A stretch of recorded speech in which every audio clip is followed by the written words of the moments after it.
नमस्कार, मैं Bhudev Kumar the express study में आपका फिर से स्वागत है। आज हम लोग बात करेंगे एक्सरसाइज 3.5 का 4 नंबर। 4 का फर्स्ट हम लोग देखते हैं। 4 का फर्स्ट में क्या है कि एक छात्रावास के मासिक व्यय का एक भाग नियत है तथा शेष इस पर निर्भर करता है कि छात्र ने कितने दिन भोजन लिया है। जब एक विद्यार्थी ए को जो 20 दिन भोजन करता है 1000 रुपया छात्रावास के व्यय के लिए अदा करने पड़ते हैं, जबकि एक विद्यार्थी बी को जो 26 दिन भोजन करता है छात्रावास के व्यय के लिए 1180 रुपया अदा करने पड़ते हैं। तो नियत व्यय और प्रतिदिन के भोजन का मूल्य ज्ञात कीजिए। यानी आपको इसमें बोला गया है कि इसमें कोई छात्रावास है। उस छात्रावास में क्या है कि छात्र को भोजन करने के लिए उसमें उन लोगों को कॉस्ट चुकाना पड़ता है। तो कॉस्ट इस प्रकार से उन लोग को चुकाना पड़ता है कि एक उसमें नियत भाड़ा फिक्स है। यानी उसमें एक आपको नियत भोजन का जो मूल्य है, यानी भोजन के लिए व्यय जो करना पड़ता है पैसा, तो उसके लिए एक नियत है। जिस प्रकार से अगर कहीं डॉक्टर के घर अगर कोई जाता है तो वहाँ पर आपको क्या है कि सबसे पहले आपको फीस जमा करना पड़ता है। यानी आपका नियत है कि आप अगर जाएंगे, यदि उस डॉक्टर का 300 रुपया अगर फीस है तो आपको 300 रुपया फीस लगेगा ही। उसके बाद क्या है कि आप अगर जितने भी दवा आपको लगेगा तो एक्स्ट्रा अतिरिक्त, यानी ये जो है अतिरिक्त आपको लेना पड़ेगा। लेकिन आपका ये क्या है, फीस जो है आपका नियत है। यानी आप अगर उस डॉक्टर के पास अगर आप गए तो आपको 300 रुपया देना पड़ेगा। उसके बाद आपको जिस प्रकार से आपका बीमारी है उसके अनुसार से आपको दवा का एक्स्ट्रा यानी अतिरिक्त आपको कॉस्ट उसको चुकाना पड़ेगा। तो इसी प्रकार से उस छात्रावास में क्या है कि एक नियत भाग है, उसके बाद शेष भाग है। यानी आप अगर उस छात्रावास में अगर भोजन करते हैं तो आपको सबसे पहले एक नियत किराया देना पड़ेगा, यानी नियत आपको व्यय करना पड़ेगा। नियत कोई एक फिक्स उसमें कर दिया है। जिस प्रकार से आप मान के चलिए कि आपको एडमिशन के लिए एक फीस दिया हुआ है, उसके बाद आप जितने दिन उस हॉस्टल में अगर भोजन करते हैं तो आपको उसके लिए जितने भी दिन अगर करेंगे तो आपको उस दिन के हिसाब से अतिरिक्त आपको कॉस्ट चुकाना पड़ेगा। तो यानी आपका दो तरह से हो गया। यानी आपको जैसे ही आप उस में अगर एडमिशन लेते हैं, यानी जैसे ही उस छात्रावास में आप भोजन करने के लिए आप एडमिशन लेते हैं तो आपको उसमें एक नियत भाड़ा देना पड़ेगा। नियत का मतलब जैसे ही आप गए तो आपको लगेगा ही, जिस प्रकार से एडमिशन के लिए लगता है। उसके बाद आप जितना दिन अतिरिक्त अगर आप भोजन करते हैं तो उसके लिए आपको अतिरिक्त व्यय करना पड़ेगा।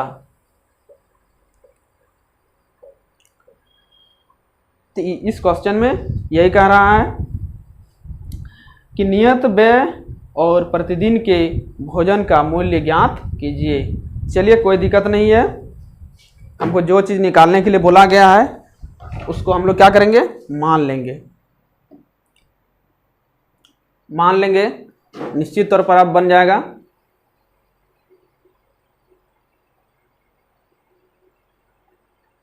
चलिए,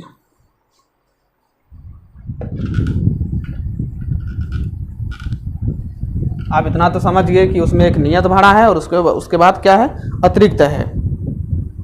चलिए, क्या है, मान लेते हैं। माना कि छात्रावास का नियत छात्रावास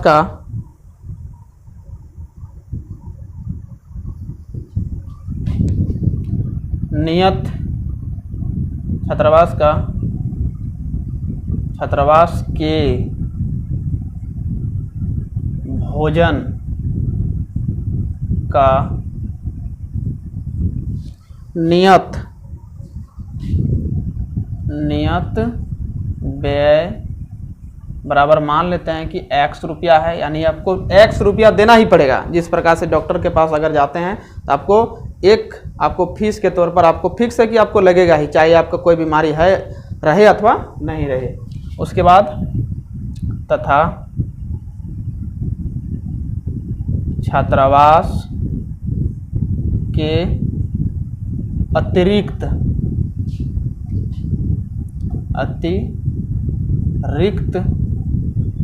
दिन का व्यय, यानी आप अतिरिक्त जितने भी दिन अगर भोजन करते हैं, 10 दिन 12 दिन जितने भी करते हैं, उसके लिए आपको प्रतिदिन आपको y रुपया चुकाना पड़ेगा। अतिरिक्त यहाँ पर लिख सकते हैं प्रतिदिन, यानी एक दिन का, प्रतिदिन का व्यय बराबर आप लिख सकते हैं y रुपया। ये हो गया। अब आप प्रथम स्थिति से भी लिख सकते हैं और अथवा प्रथम स्थिति द्वितीय स्थिति नहीं भी लिख सकते हैं, तो आप डायरेक्ट लिख सकते हैं प्रश्न से।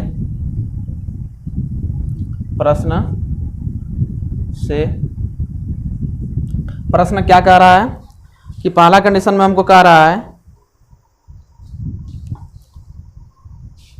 कि कोई ए छात्र है तो वह 20 दिन भोजन करता है और 1000 रुपया देता है। तो 20 दिन अगर भोजन करता है तो उसको क्या होगा, तो 20 दिन भोजन करता है तो 20 दिन अगर भोजन वो करता है तो उसको नियत तो देना ही पड़ेगा, यानी वो एडमिशन अगर कराएगा उस भोजन के लिए तो आपको तो उसको एडमिशन जो चार्ज है उसको देना ही पड़ेगा, यानी नियत जो उसका व्यय है वो करना ही पड़ेगा। उसके बाद वो 20 दिन जो एक्स्ट्रा भोजन किया तो एक दिन का y रुपया है तो 20 दिन का 20y, और टोटल मिला करके उसको कितना व्यय किया, 1000 रुपया व्यय किया। इसको बोल दिए समीकरण 1।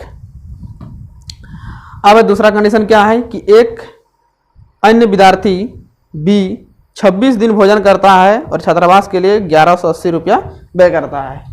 यानी कोई दूसरा छात्र है वह भी क्या है 26 दिन करता है, तो वो इसको भी अगर दूसरा छात्र है तो उसको भी एडमिशन फीस लगेगा ही। उसके बाद वो अतिरिक्त जितने भी दिन अगर भोजन करेगा तो उसको व्यय करना पड़ेगा। तो 26 दिन टोटल भोजन करता है तो एक दिन का y रुपया तो 26 दिन का 26y, तो और कितना करता है 1180 रुपया वो व्यय करता है, यानी वो इतना चुकाता है, 1180 रुपया उसको चुकाता है। अब हो गया। अब इसको सीधा से बोल दीजिए आप समीकरण 1 और 2 से। आप देखिए इसको आपको कोई भी विधि से आपको बोला नहीं गया है, अब जो विधि आपको उपयुक्त लगे उसी विधि से आप सॉल्व कर दीजिए। विलोपन विधि, ग्राफी विधि, प्रत्यास्थापन विधि, वज्रगुणन विधि, आपको जो विधि उपयुक्त लगे उस विधि से आप सॉल्व कर सकते हैं। तो हम यहाँ विलोपन विधि सॉल्व कर रहे हैं और आप भी उसको विलोपन विधि से ही सॉल्व कीजिएगा। चलिए समीकरण 1 और 2 से, तो x + 2 20y बराबर 1000 और x + 26y बराबर 1180। इसको क्या करेंगे, घटा देंगे तो क्या होगा, घटाने पर दोनों समीकरण को आपस में घटा देंगे तो क्या हो जाएगा, इसको समीकरण 1 से समीकरण 2 को घटा देंगे तो क्या हो जाएगा, यहाँ पर इसमें घट जाएगा। तो यानी इसको लिख दीजिए यहाँ घटाने पर। तो याद रहे कि घटाने पर अगर हम लिखते हैं तो सबका चिन्ह क्या होता है, बदल जाता है। यहाँ माइनस, यहाँ पर भी माइनस, यहाँ पर भी माइनस, यानी इस चिन्ह को आप भूल जाइए। ये प्लस चिन्ह है जो है उसके लिए आप भूल जाइए कि ये प्लस चिन्ह है। तो ये यहाँ पर प्लस है, ये माइनस हो गया, तब क्या हो गया, कट गया, खत्म। अब यहाँ पर क्या है 20y में 26y चला गया तो -6y बचेगा, क्योंकि माइनस की संख्या ज़्यादा, ये प्लस को ध्यान नहीं देना, माइनस हो गया। तो -26y में 20y चला गया तो माइनस की संख्या ज़्यादा है, इसलिए -6y बचेगा। और इधर क्या है 1100 में 1000 चला गया, 1180 में तो क्या होगा 180 बचेगा, 180 बचेगा। अब इधर ये यहाँ पर भी माइनस होगा, क्योंकि माइनस की संख्या ज़्यादा है तो माइनस माइनस कैंसिल हो गया। अब इसीलिए अगर y को फ्री करेंगे तो आपका हो जाएगा 6 × 18 3, यानी y बराबर आपका हो गया 30 रुपया, यानी प्रतिदिन जो अतिरिक्त भाड़ा था वो 30 रुपया था। उसके बाद फिर से इधर लिखते हैं समीकरण 1 से। अब इसको क्या करेंगे, समीकरण 1 में इसका मान को बैठा देंगे, समीकरण 1 या 2 किसी में भी आप बैठा सकते हैं। x + 20y बराबर कितना, तो x + 20 गुना कितना था, तो y का मान 30, तो 30 रख दिए बराबर 1000 बराबर आपका हो गया x प्लस 3 दूना 6, 600 बराबर इतना।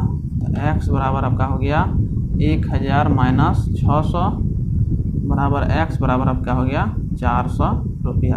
यानी आप तो लिख सकते हैं कि नियत व्यय बराबर, नियत व्यय किसको माने थे, x बराबर 400 रुपया और प्रतिदिन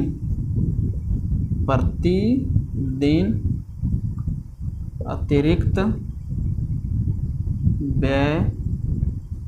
व्यय मतलब खर्च बराबर कितना है 30 रुपया। ये हो गया आपका आंसर, ये आपका आंसर हो गया।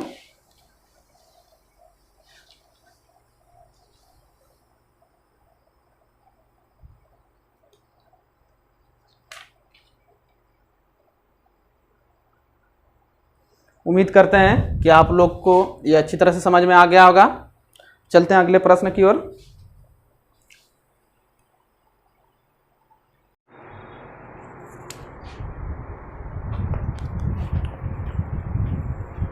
अब हम लोग देखते हैं 4 का दूसरा नंबर। इसमें कह रहा है कि एक भिन्न 1/3 हो जाती है जब उसके अंश से 1 घटाया जाता है, और वह 1/4 हो जाती है जब हर में 8 जोड़ा जाता है। वह भिन्न ज्ञात कीजिए।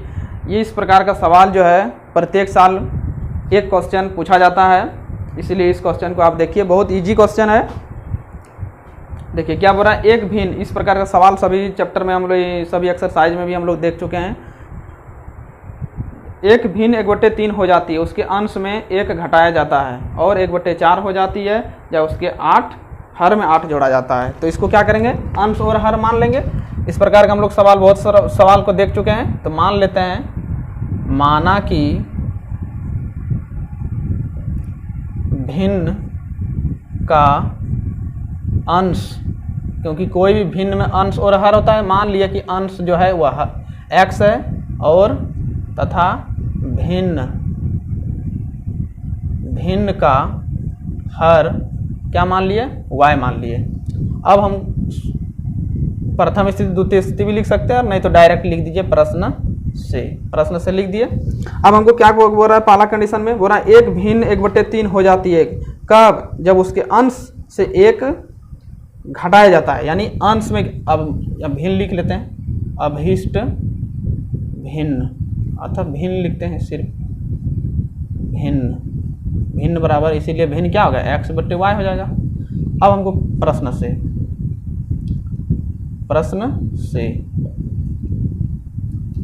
इसमें क्या कर रहा है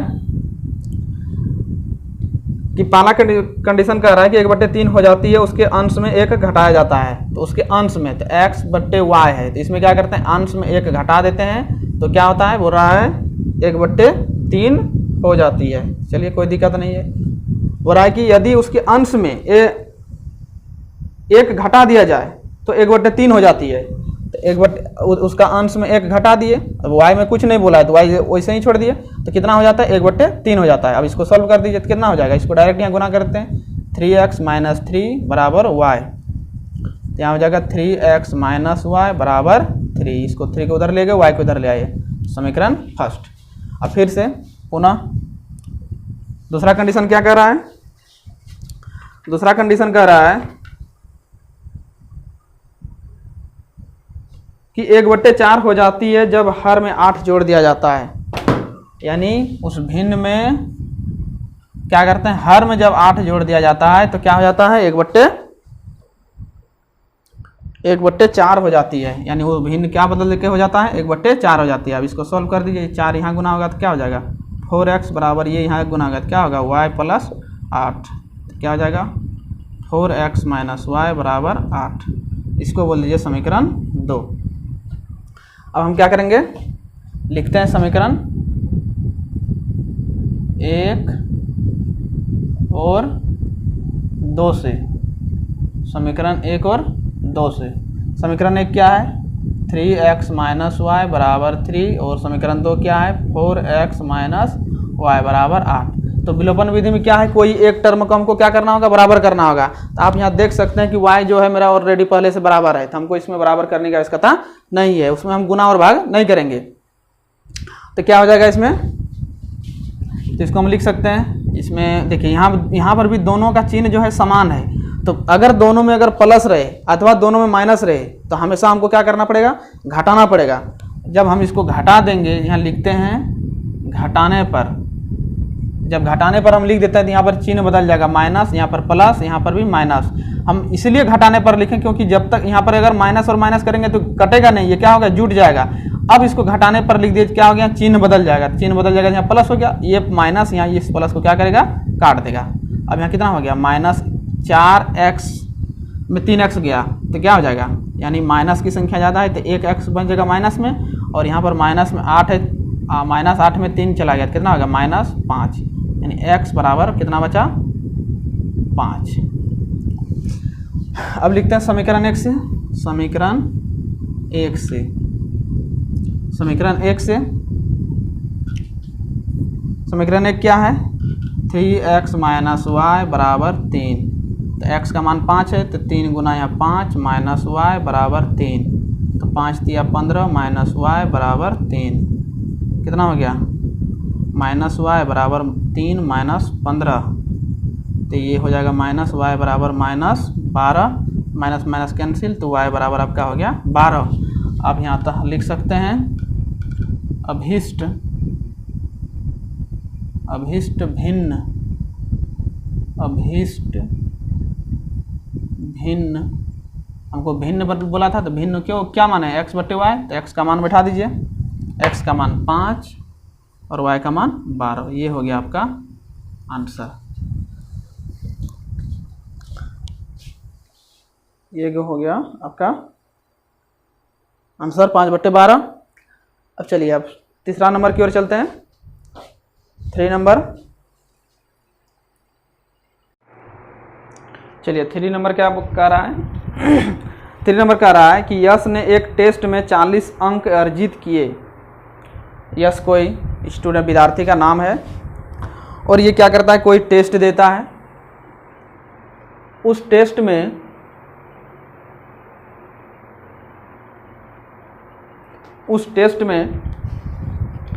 यश ने 40 अंक अर्जित करता है, यानी वो अगर उस टेस्ट में कितना नंबर अर्जित करता है, 40 नंबर वो अर्जित करता है टोटल।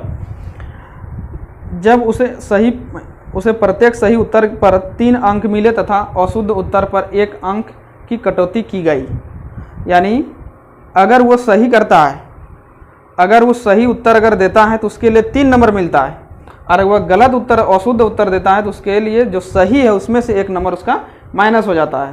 तो यदि उसे सही उत्तर पर 4 अंक मिले तथा अशुद्ध उत्तर पर 2 अंक कटते तो यश 50 अंक अर्जित करता। तो टेस्ट में कितने प्रश्न थे, तो यानी आपको इसमें बताना है कि टोटल इसमें प्रश्न कितना था। हम लोग क्या करते हैं, 2 कंडीशन दिया हुआ है, एक सही उत्तर के लिए दिया हुआ है और एक गलत उत्तर के लिए दिया है, प्रश्न की संख्या दिया हुआ है। हम लोग क्या करते हैं, एक मान लेते हैं,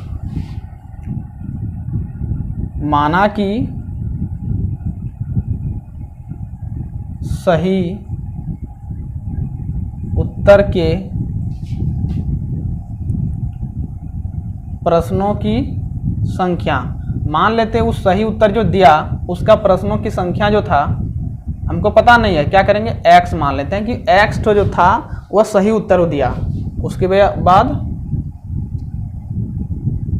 तथा गलत उत्तर के प्रश्नों की संख्या y, यानी वो गलत उत्तर जो दिया उसका प्रश्न की संख्या कितना था, y था।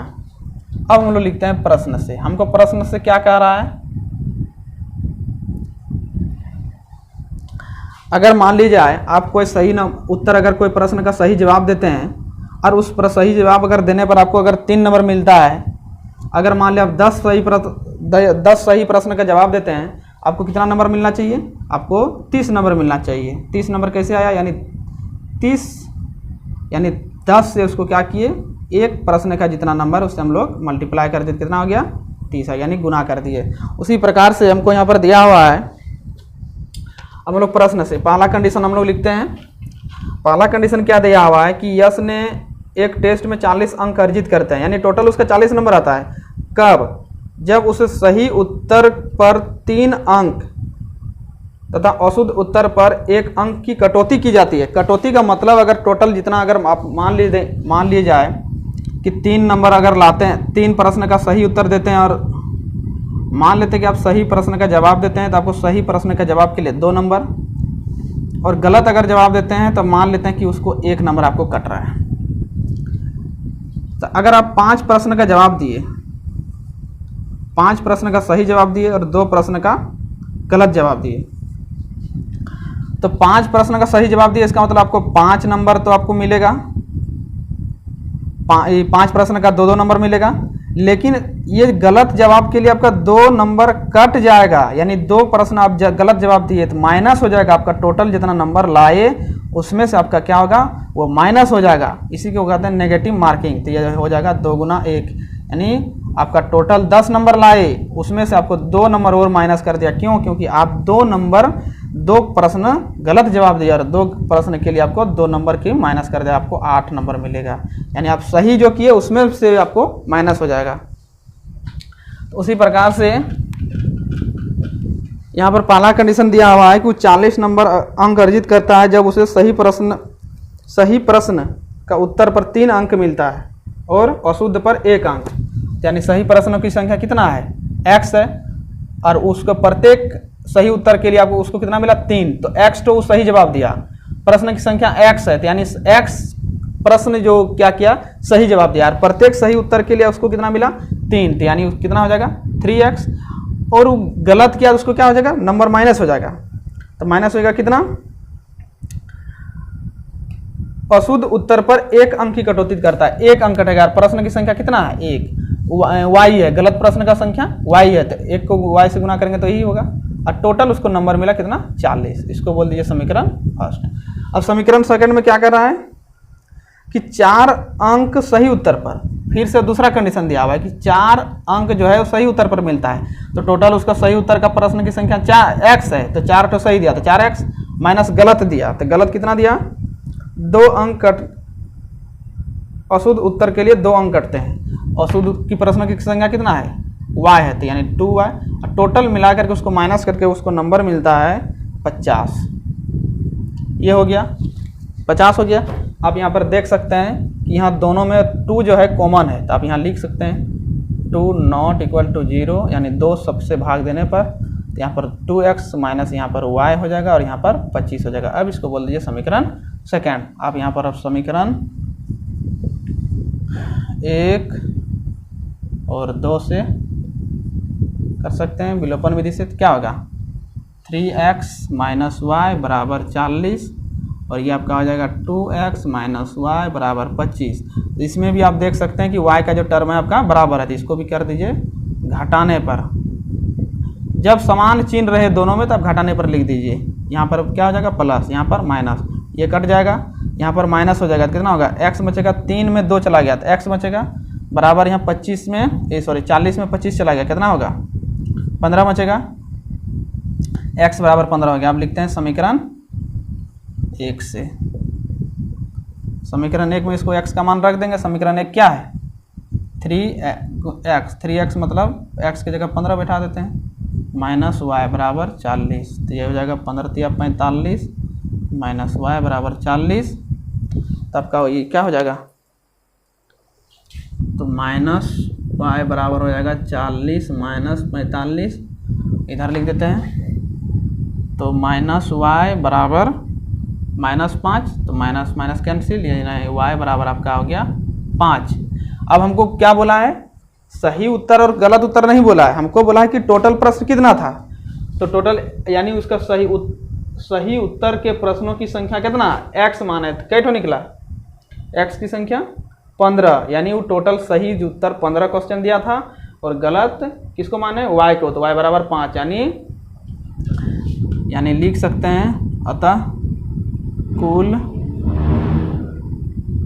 प्रश्नों की संख्या। तो कुल प्रश्नों की संख्या मतलब एक्स प्लस वाई मतलब सही और गलत का प्रश्न जवाब दे देंगे, लिख देंगे। यानी वो 15 ठो सही उत्तर दिया था और 5 ठो गलत दिया था, टोटल कितना हो गया 20 क्वेश्चन, यानी 15 प्लस 5 यानी टोटल उस दिया था 20 प्रश्न का जवाब दिया था। ये हो गया आपका आंसर। बिल्कुल लीजिए, कहीं कोई दिक्कत नहीं है, आप इसको सही तरह से देखिए। मान लिए कि उसको सही प्रश्न की संख्या x मान लिए और गलत प्रश्न क्यों y मान लिए कि प्रश्न इतना था। अब बोला है कि 3 अंक मिलता है सही प्रश्न के लिए, पहला कंडीशन, तो 3x हो गया। और बोल रहा है कि एक प्रश्न का गलत जवाब दिया तो लिख दिए y। नहीं, अगर एक अंक की कटौती होता है तो गलत प्रश्न की संख्या y है तो -y लिख दिए। बराबर बोल रहा है टोटल 40 अंक मिला तो 40 लिख दिए। उसके बाद दूसरा समीकरण में क्या कर रहा है, दूसरा कंडीशन में कि 4 यानी उसको 4 अंक मिलता है सही जवाब पर, तो 4 अंक सही जवाब पर मिलता है तो टोटल प्रश्न कितना लिखा है, सही उत्तर x, तो यहाँ हो जाएगा 4x। गलत कितना 2, तो 2y हो गया और टोटल अंक मिला उसको 50, तो इसको 2 से डिवाइड कर दिए तो इतना आ गया। उसमें इसको तो आप जानते ही हैं। चलिए अब अगला प्रश्न की ओर चलते हैं, 4 की ओर।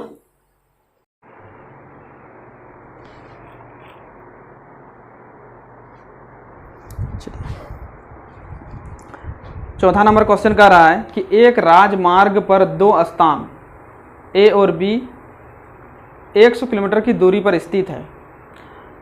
एक कार ए से तथा दूसरी कार बी से एक ही दिशा में चलना प्रारंभ करती है, एक ही समय में चलना प्रारंभ करती है। यदि ये कारें भिन्न भिन्न चालों से एक ही दिशा में चलती तो वह 5 घंटे पश्चात मिलती है।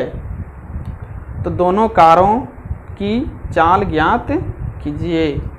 यानी इसमें आपको क्या क्या है पहले समझिए। एक रास्ता है यानी रोड है, राजमार्ग, उसमें से क्या है कि 2 बिंदु है, यानी 2 कार है, 2 स्थान है। यहाँ पर मान लेते हैं A है और यहाँ पर है B है, और दोनों की बीच की दूरी जो है यहाँ से लेकर यहाँ तक 100 किलोमीटर है। दोनों बिंदुओं की बीच की दूरी 100 किलोमीटर है। अब यहाँ से एक कार चलना प्रारंभ करती है, इधर चलना प्रारंभ करती है, और B से भी एक ही समय में, जिस समय पर यहाँ से चालू करती है स्टार्ट करती है चलना, उसी समय B से भी एक दूसरी कार चलना प्रारंभ करती है। ये भी इधर ही चलता है, इसी दिशा में आगे की ओर बढ़ता है। तो दोनों 5 घंटे के पश्चात, यानी दोनों 5 घंटे के पश्चात मान लेते हैं कि C बिंदु पर मिल जाता है। यानी इसको यहाँ पर मिलने में कितना समय लगता है, यानी 5 घंटे के बाद, 5 घंटे के बाद, यानी ये A कार भी 5 घंटा चलती है और B कार भी 5 घंटा चलती है। यानी दोनों कार कितना चलती है, 5 घंटा तक चलती है। 5 घंटा तक दोनों कारें चलती है।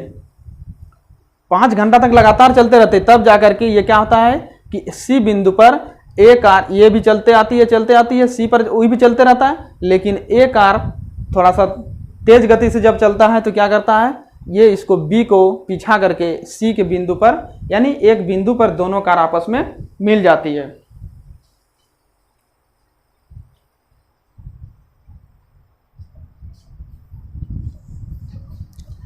तो इसमें बोला है कि कार A और कार B दोनों कार का चाल ज्ञात करने के लिए बोला है। तो मान लेते हैं, माना कि कार A की चाल, मान लेते हैं कि इसका जो चाल था, स्पीड, चाल मतलब स्पीड x किलोमीटर प्रति घंटा, यानी वो 1 घंटा में x किलोमीटर दूरी तय करती है। अब क्या करते हैं, मान लेते हैं तथा कार B की चाल मान लेते हैं y किलोमीटर प्रति घंटा। B की चाल कितना मान लिए, y किलोमीटर प्रति घंटा। अब हमको यहाँ पर क्या बोला है कि दोनों जो है 5 घंटे पश्चात मिलती है। इसका मतलब दोनों कार लगातार 5 घंटा तक चलते रहा। तो हम लोग लिखते हैं चूंकि कार ए द्वारा 5 घंटे में तय की गई दूरी, 5 घंटा में कितना दूरी तय किया होगा? तो आप लोग को पता होगा कि दूरी बराबर फॉर्मूला होता है, दूरी बराबर होता है चाल गुना समय। ये फॉर्मूला होता है, लोग पहले से जानते होंगे। चाल बराबर क्या होता है? दूरी बट्टे समय। तो ये होता है, तो उसी से ये भी निकल गया, दूरी बराबर चाल गुना समय। ये फॉर्मूला आप लोग को पहले से पता है। तो इस फॉर्मूला के अनुसार क्या हो गया? तो किस कार का निकाल रहे हैं? ए कार का। तो बोला है चाल, तो चाल कितना है? ए कार का x है, और गुना समय, समय कितना है? 5 है, गुना 5, यानी आपको क्या हो गया? 5x, यानी इतना वो दूरी मीटर, x मीटर इतना तय करता है, यानी 5x मीटर हो गया, या 5x लिखते हैं, यानी इतना दूरी तय किया। और कार B द्वारा 5 घंटे में तय की दूरी, तो ये क्या हो जाएगा? इसका भी हो जाएगा y गुना 5, यानी इसका चाल है y और 5 घंटा तक चला, यानी चाल गुना समय। तो चाल कितना है? y है, यानी B कार का y है, और समय कितना? 5 घंटा तक चला है, तो इसका भी क्या हो जाएगा? 5y। अब हमको दोनों के बीच की दूरी कितना दिया हुआ है? 100 किलोमीटर। तो हम यहाँ पर इसका दूरी निकालना है, 100 किलोमीटर इसका दूरी ज्ञात करना है। तो कैसे ज्ञात होगा? यानी एक कार चलते चलते चलते चलते कहाँ तक गया? यानी यहाँ तक आ गया, ये कार यहाँ तक आ गया, और ये कार यहाँ से यहाँ तक आया। अगर हमको इसका दूरी को निकालना है तो A से लेकर यहाँ C तक की दूरी में अगर हम लोग B तक की दूरी को माइनस कर दें, यानी A से C तक की दूरी, यहाँ से लेकर इस दूरी को अगर माइनस कर दें तो मेरा ये इस दूरी बच जाएगा। तो हम लोग क्या करेंगे? लिखते हैं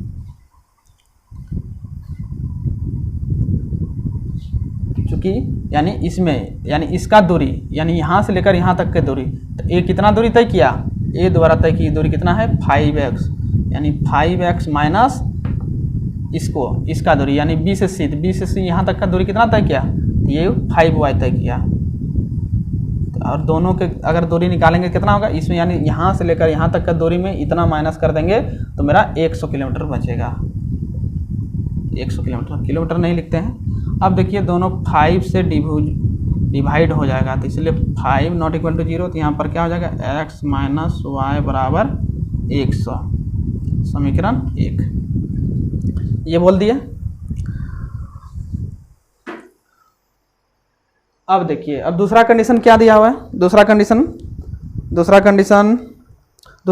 तो नहीं दिया हुआ है, लेकिन दूसरा कंडीशन हम लोग क्या ज्ञात कर सकते हैं कि ये दोनों कार जो है,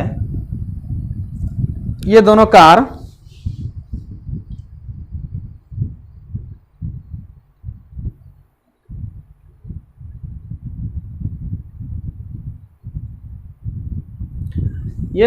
जो है 100 किलोमीटर की दूरी पर है, 100 किलोमीटर की दूरी पर है। यानी अगर ये दोनों अगर विपरीत अगर चलना शुरू करे, तो इधर से ये चलना शुरू करेंगे और इधर से ये अगर चलना शुरू करे, यानी ए कार इधर से और बी कार अगर इधर से चलना शुरू करे, तो इसमें क्या होगा कि ये x प्लस, यानी दोनों कार मिल के, यानी x और ये दोनों कार y मिल करके कितना दूरी तय करेगा? 100 किलोमीटर दूरी करेगा, समीकरण 2। यानी अगर ये कार अगर इधर चलना शुरू करे, अगर बी कार इधर चलना शुरू करे, तो यानी दोनों का दूरी, यानी हो सके ए इधर इतना दूर आया और बी इतना, यानी दोनों के बीच की दूरी आखिर दोनों तय कितना करेगा? 100 ही करेगा। यानी ए और बी मिल करके कितना दूरी तय करेगा? 100 किलोमीटर को वो तय करेगा। तो समीकरण ये 2 बोल दिए। अब हम लिखते हैं समीकरण 1 और 2 से क्या है, x माइनस वाई बराबर 100 और x प्लस वाई बराबर 100, ये है। तो या तो आप जोड़ने पर या तो घटाने पर, अगर घटाने पर करते हैं तो ये x कटेगा, और जोड़ने पर करते हैं तो यहाँ पर जोड़ देंगे तो दोनों y कट जाएगा। तो आप लिख दीजिए सीधे जोड़ने पर। तो जोड़ने पर करेंगे तो इसका मतलब ये दोनों को जोड़ेंगे, तो जोड़ेंगे तो ये क्या हो जाएगा 2x हो जाएगा, और इसको जैसे ही जोड़ देंगे तो क्या हो जाएगा y माइनस है, ये प्लस में, तो ये खत्म हो जाएगा। तो कितना हो जाएगा, ये 200 हो जाएगा। इसीलिए x बराबर हो जाएगा कितना, 200/2 यानी 100। x बराबर 100, x बराबर हो गया आपका 100। अब लिखते हैं समीकरण 1 से। समीकरण 1 क्या है, x माइनस वाई बराबर 100, x का मान कितना है 100, तो यहाँ पर 100 लिखते हैं, माइनस वाई बराबर 100, तो यहाँ पर हो जाएगा माइनस वाई बराबर 100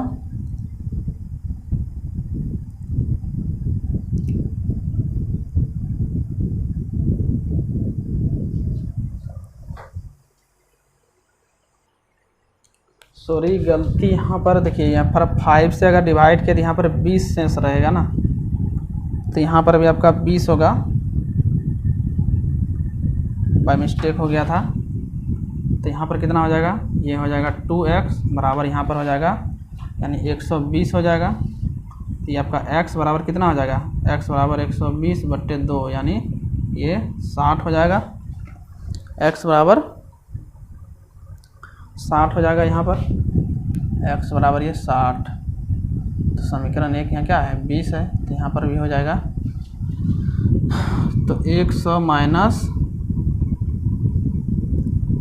यानी यहाँ पर हो गया आपका 20 माइनस, तो आपका हो जाएगा तो कितना हो जाएगा यहाँ पर 60, तो यहाँ पर हो जाएगा -60, तो माइनस वाई बराबर -40, तो वाई बराबर 40। आप लिख सकते हैं अतः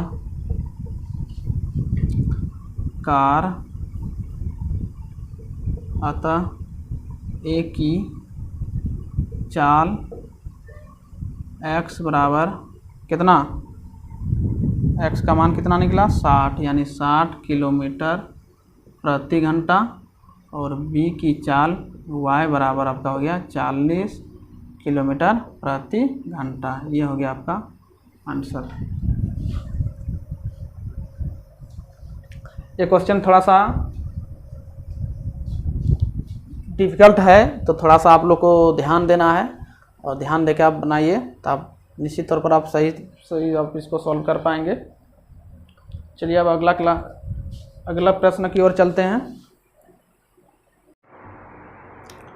चलिए 5 नंबर के क्वेश्चन में क्या है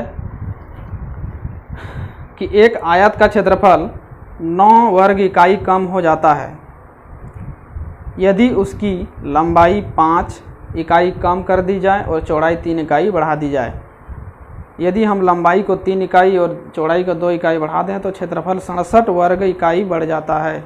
यदि विमाएँ, तो आयत की विमाएँ ज्ञात कीजिए। विमाएँ का मतलब लंबाई और चौड़ाई।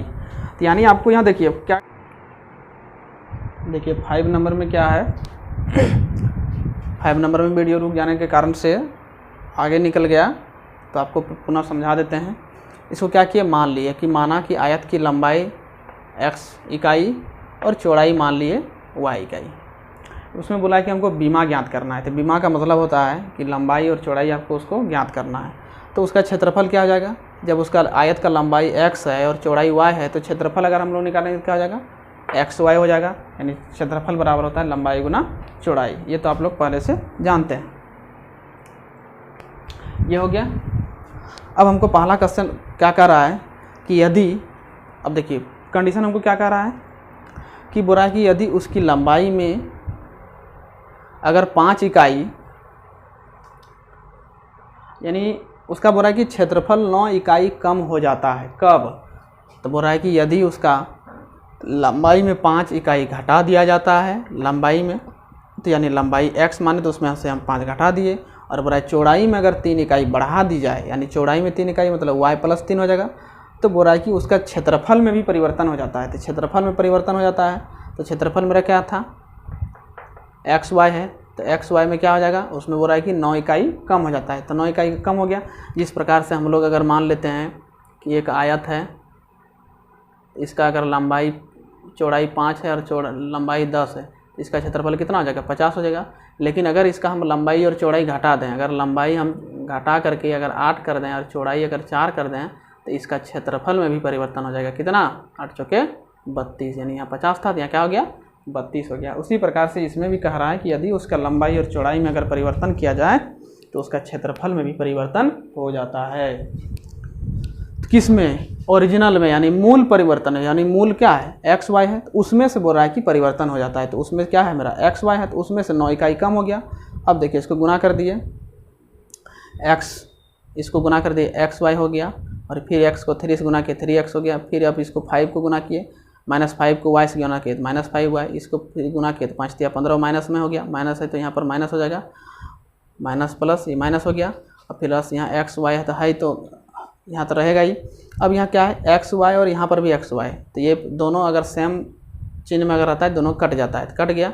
अब यहाँ 3x - 5y, अब यहाँ पर क्या है 9 माइनस पहले में था और y 15 को इधर ले आए तो प्लस 15 हो गया।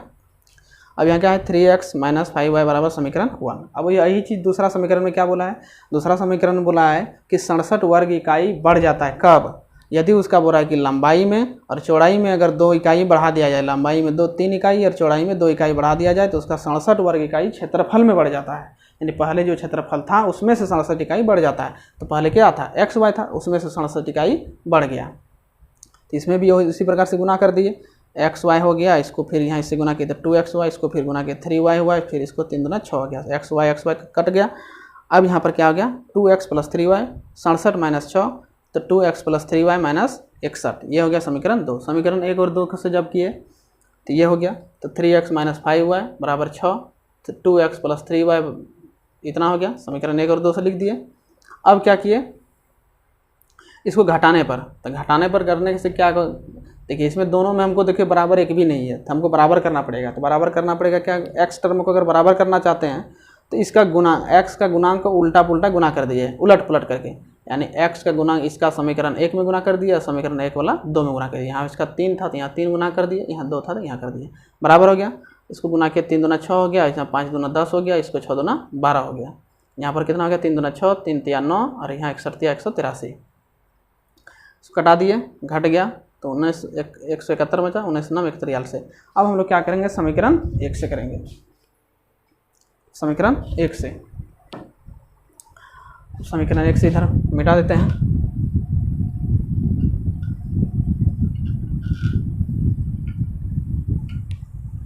समीकरण 1 से, समीकरण 1 क्या है, 3x - 5y बराबर 6, तो x का मान कितना, y का मान कितना आ गया 9, तो यहाँ क्या हो जाएगा 5 गुना 9 बराबर 6, तो क्या हो गया 3x बराबर क्या हो जाएगा 6 और 9 × 5 = 45, यहाँ पर क्या हो जाएगा +45, 45 को उधर ले गए तो 3x बराबर हो जाएगा 51, तो क्या हो जाएगा 51 हो जाएगा, 6 और 45 51, तो x बराबर हो जाएगा 51/3, 17 या 51, 17 या 51 हो गया, x बराबर 17।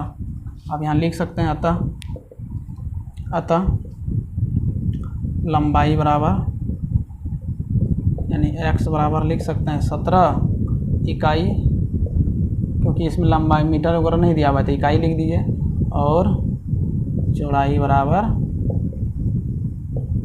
9 इकाई।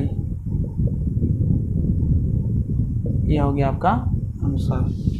आज का क्लास में इतना ही। ये क्वेश्चन 3.5 का लास्ट क्वेश्चन था।